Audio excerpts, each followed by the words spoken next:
Как известно, Адольф Гитлер вынашивал планы по уничтожению определенной части населения земного шара. Под селекцию попадали люди нетрадиционной ориентации, душевно и неизлечимо больные, наркоманы и им подобные. Также признавались расово неполноценными представители некоторых национальностей, например, евреи и цыгане.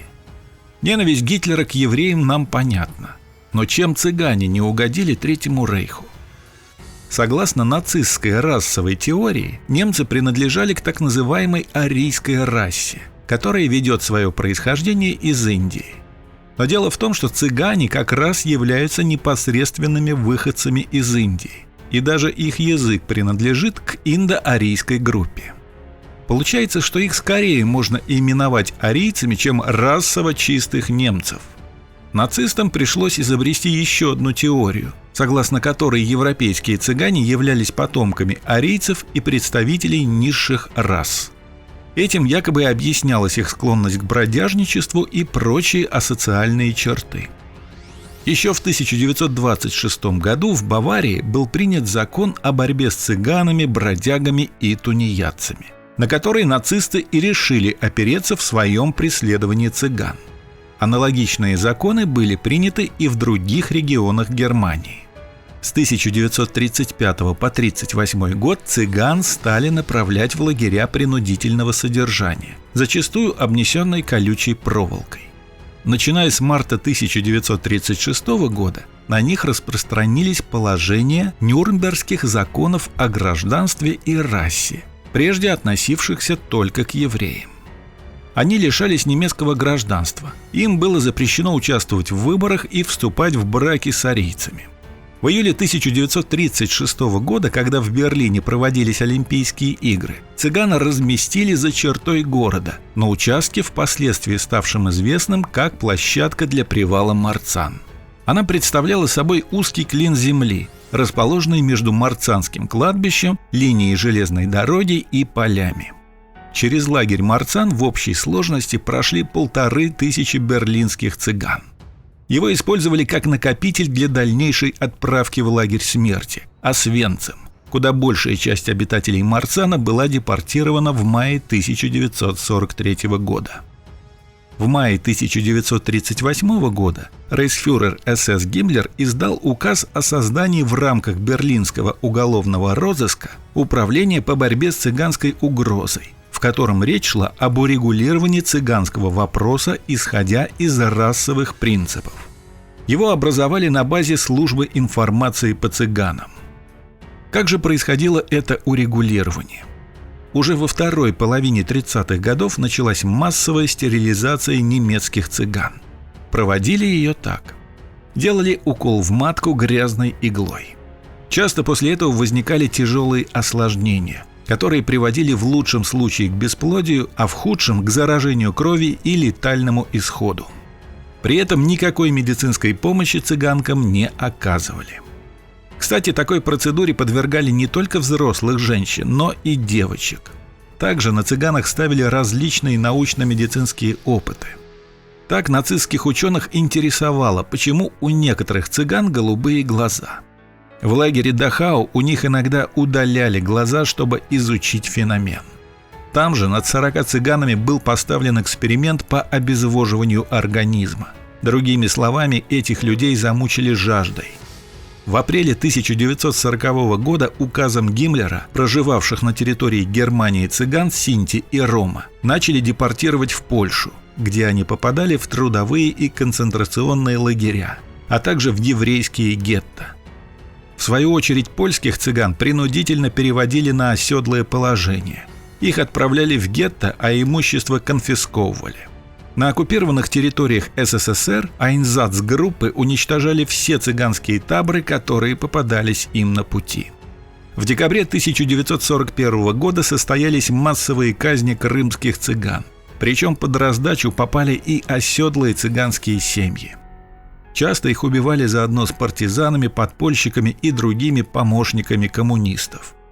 Самые массовые истребления цыган были зафиксированы на территории Западной Украины, в Смоленской, Ленинградской и Псковской областях. Об общем количестве погибших людей этой национальности в период Второй мировой войны расскажу чуть позже. Несмотря на все ужасы, которые пришлось пережить цыганскому народу, представители этой национальности умели постоять за себя, свою семью и свою родину. Наверняка многие из нас считают, что цыгане умеют только петь, танцевать и заниматься всякими там гаданиями. Ведь представить этих людей в военной форме с автоматом наперевес довольно-таки трудно. Как бы не так. В Великую Отечественную войну они наравне с представителями других народностей Советского Союза не только попадали под призыв, но и уходили на фронт добровольцами, а также становились партизанами.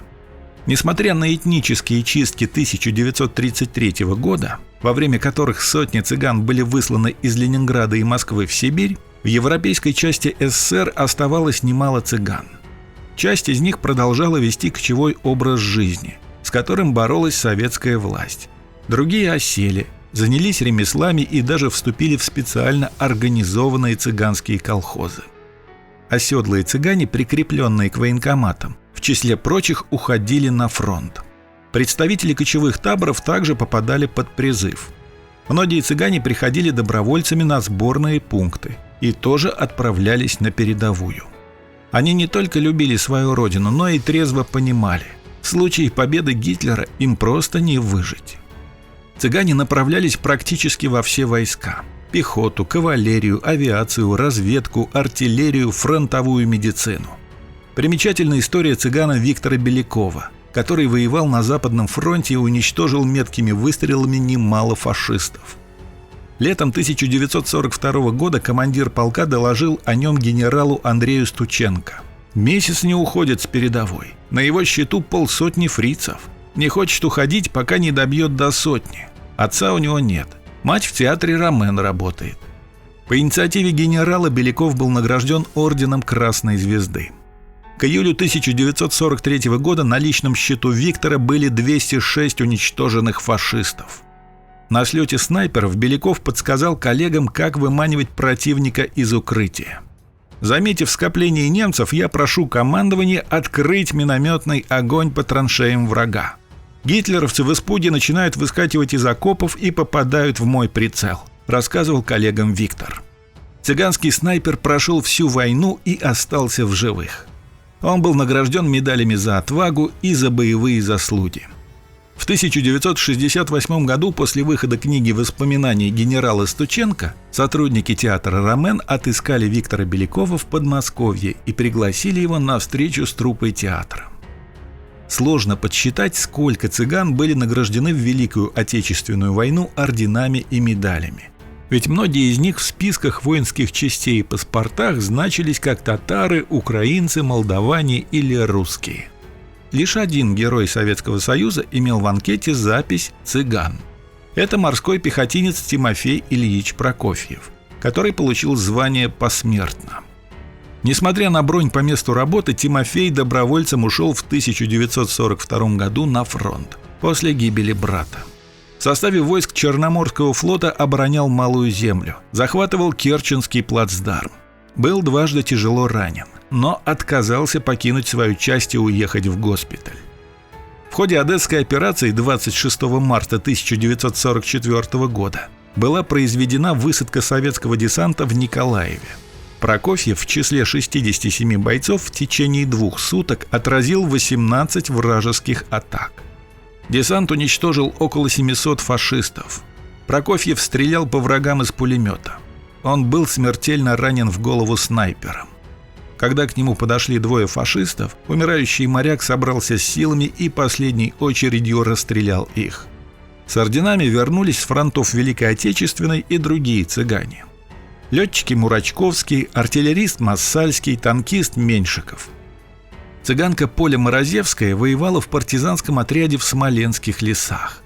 Совсем юная девушка ходила по дорогам и деревням с младенцем на руках. Образ молодой матери должен был усыпить подозрения гитлеровцев. Поля собирала информацию о численности и передвижениях немецких войск. Она была схвачена фашистами и вместе с ребенком сожжена заживо в топке фабричной печи. Цыгане боролись с фашистами не только на территории СССР.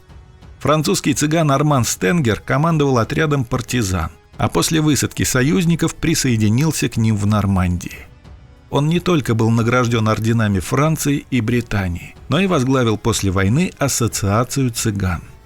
Немало цыган Хорватии и Сербии вступили в партизанское движение Народный освободительный фронт. Албанский цыган-подпольщик Хазани Брахим провел успешную диверсию, взорвав немецкий склад с большими запасами горючего и военными автомашинами. В немецком концлагере Плашев под Краковом 4 цыганки-заключенные из СССР были подвешены фашистами за убийство сотрудников лагеря. Они обезвредили и уничтожили 3 жестоких садисток-надзирательниц. Удивительно, но на стороне Третьего рейха тоже порой воевали цыгане. Чемпион Германии по боксу Иоганн Трольман был в 1938 году стерилизован, а потом призван в немецкую армию. После ранения в 1941 году Трольман попадает в концлагерь, где на нем отрабатывают удары эсэсовцы. В феврале 1943 года на одной из тренировок его убивают. Венгерский цыган Дзьорть Цифра был призван в 1942 году на германский фронт. Сначала в пехоту, потом в танкисты. Парень не хотел сражаться за тех, кто уничтожает его соплеменников, и вскоре дезертировал. После войны Цифра стал известным пианистом. Каждый год 8 апреля московские цыгане приходят к Москва-реке. В Международный день цыган они вспоминают сородичей, погибших во Вторую мировую войну, и бросают в воду живые цветы. По разным оценкам, от рук нацистов погибли от 500 тысяч до миллиона цыган, в том числе от 200 до 500 тысяч цыган из Советского Союза. Единственный в мире памятник потерям кочевого народа находится в Берлине. С особым уважением цыгане России вспоминают тех собратьев, кто пал с оружием в руках в борьбе с нацизмом. Их имена навечно вписаны в книги памяти народу с сотнями тысяч русских, украинцев, казахов, кавказцев и других граждан Советского Союза. На этом у меня все. Спасибо за просмотр.